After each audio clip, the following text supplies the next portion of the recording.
podcast avec Sacha Cohen et William Aguet. Bonjour et bienvenue à tous donc dans ce podcast de geek-actu.fr. Donc aujourd'hui on est au festival du jeu vidéo Porte de Versailles à Paris avec Sacha. Comme William vient vous le dire, William, il y a une super ambiance ici, donc le salon du jeu vidéo aussi avec le musée du jeu vidéo. William tourne un peu la caméra, voilà. Donc il y a des bornes d'arcade et tout ça. Bon bref, ici on va pouvoir découvrir beaucoup avec Samsung. Là-bas on va pouvoir essayer plusieurs consoles.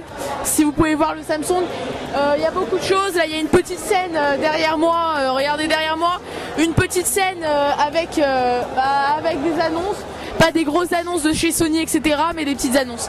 Voilà, donc je rends le micro et on va tout de suite aller faire un petit tour. On vous montre tout, puis on vous montrera tout après. Voilà, allez à toutes.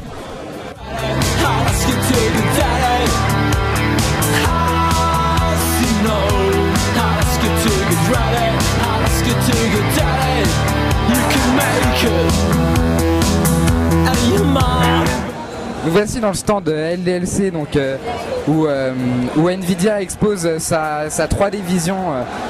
Donc là on teste, Sacha est en train de tester le jeu en 3D Battlefight Company 2.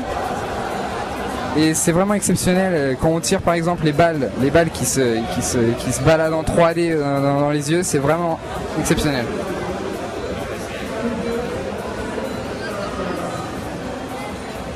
Ça y est, William est en train de tester Battlefield 2 en 3D. Vous pouvez voir, c'est assez spé. Je vais pas essayer de mettre les lunettes sur la caméra, mais c'est assez spé déjà sur 3 écrans. Mais alors, avec la 3D, c'est encore mieux, quoi. William, recharge.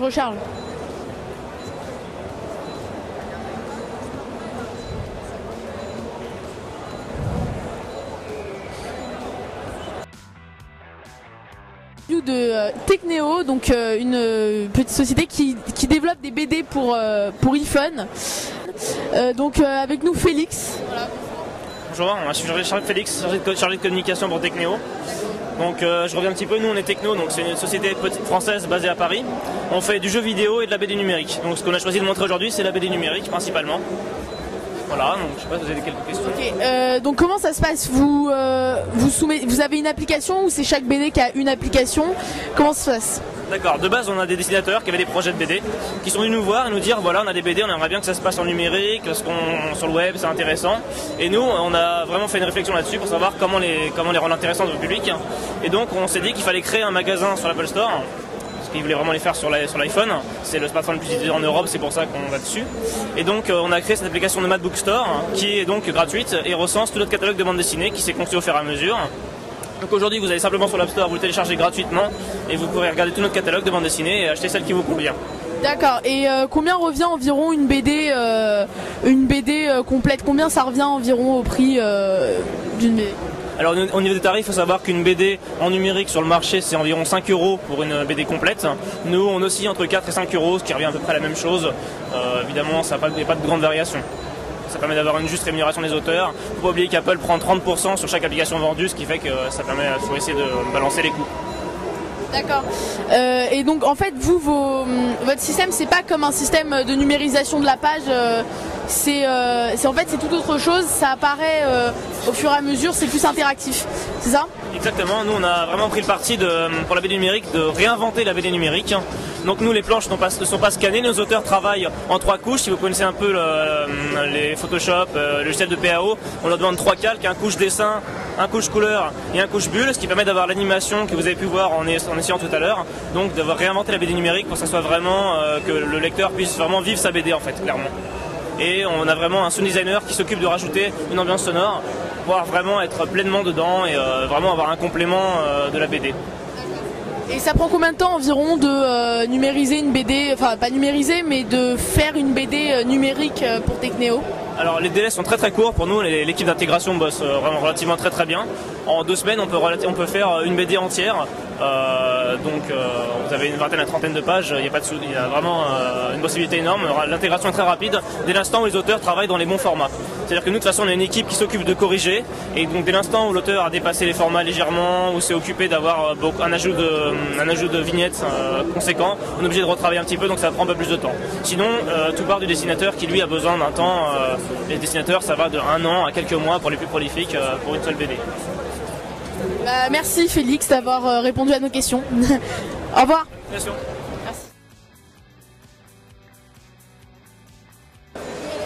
Donc bonjour à tous, on est avec Pierre de l'école ISART. Donc, vous pouvez nous expliquer ce que c'est, quelles sont les formations proposées, les sections? Ouais, alors ISART c'est une école de jeux vidéo et de cinéma d'animation 3D.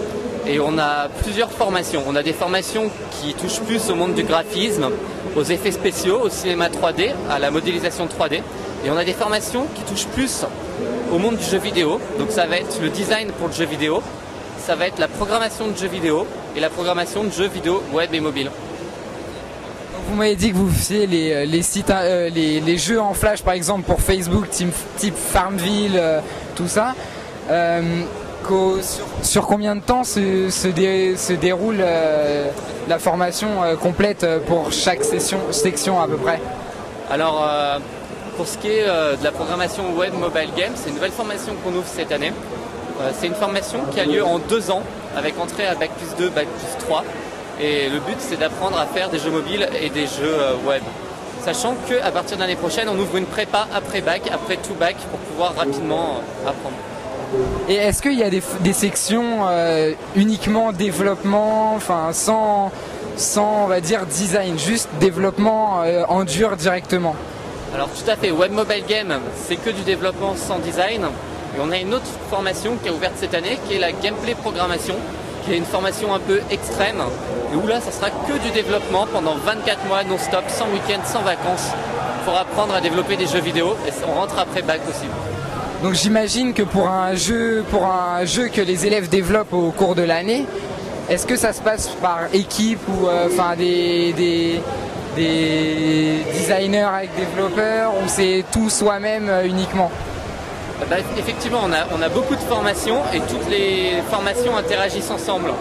C'est-à-dire que sur les prototypes de jeux de fin d'études, on va avoir les programmeurs qui vont s'occuper du code, les graphistes qui vont faire l'univers graphique et l'habillage du jeu, les game designers qui vont faire le concept, et les autres formations qui pourront aussi éventuellement faire les cinématiques ou les effets spéciaux.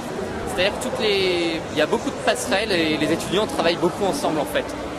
Et au niveau des histoires du jeu vidéo, le scénario du jeu vidéo, c'est qui s'en occupe? Alors le scénario, l'histoire, le concept du jeu vidéo, généralement c'est le game designer qui fait ça. Donc on a une formation au game design au sein d'ISART. Pour faire un jeu sur iPhone, le gros du boulot en fait, c'est d'apprendre à programmer en Objective-C et d'apprendre le framework Apple, et ça demande beaucoup plus de travail que de se mettre au courant des conditions de vente. Donc j'ai cru comprendre que votre école était sur Paris, à Bastille, c'est ça? Donc merci beaucoup. Quelque chose à ajouter? Non, c'est tout, merci. Merci beaucoup. Voilà, donc William est en train de tester attendez, parce qu'il y a beaucoup de bruit derrière moi. William est en train de tester le simulateur de réalité augmentée. En fait, comment ça marche? C'est un dessin en fait qui est juste ici. C'est une plaquette, tout ça. Voilà, une plaquette avec imprimé un dessin. Non, t'entends pas. Alors en fait, alors William, il va vous expliquer en fait le principe. Alors voilà, en fait c'est une plaquette, donc ça peut être n'importe quelle plaquette. Là c'est juste la plaquette de l'école, et grâce à une caméra qui est ici, la caméra, et donc en fait qui détecte la position de la plaquette et qui sur l'écran vous modélise en 3D en fonction de la position de la plaquette un modèle. Donc là bon voilà, c'est un petit village d'un jeu vidéo, et voilà, c'est super bien fait.